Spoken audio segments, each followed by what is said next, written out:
Reginald Tambo as he relates more memories of the struggle icon's family and their relationship. Our reporter Iviwe Poti asked him what it was like to have such a father who played such a significant role to the country's politics and liberation.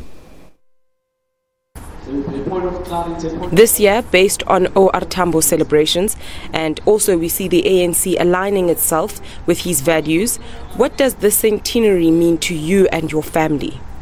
Look, it's a lovely thing. It's obviously a great honour for him that he's remembered.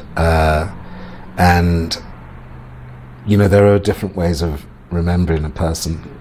I think the whole centenary is,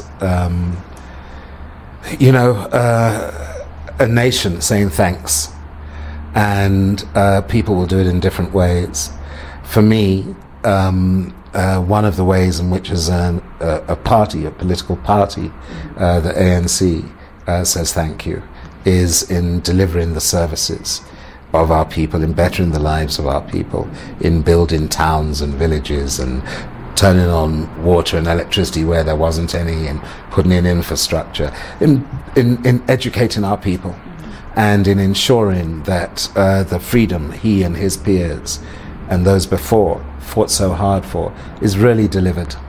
That we don't end up with some kind of compromised, watered down liberty that must now be fought for again.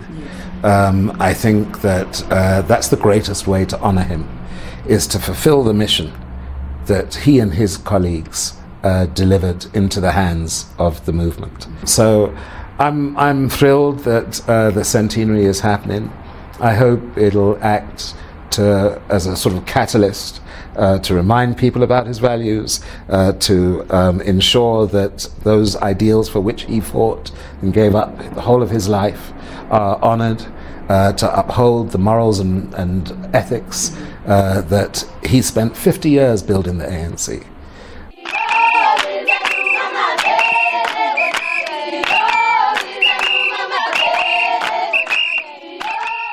Love of culture, you know, which I know, had he lived, would have been expressed, you know, as much as his love of sport and other things. So I think, you know, it's important to reveal him.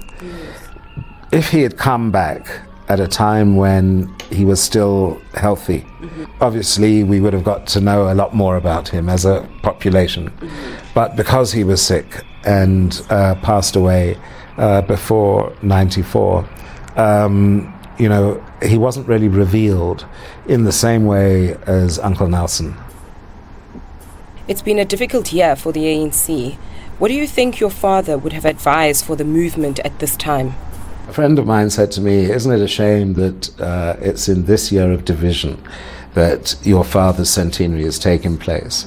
I said, no, it's a blessing, because he was the greatest unifier this movement has ever had, and one of its greatest leaders, and it's a blessing because we have his example. And at hard times, when the road gets rough and hard to travel on, you can look to that lodestar and say, well, if he were alive, what would be the instruction? What would be our marching orders? You know, and you can use his example in his centenary to fix things. Well, that there was Dali Tambo reminiscing about his father and struggle icon, Oliver Reginald Tambo.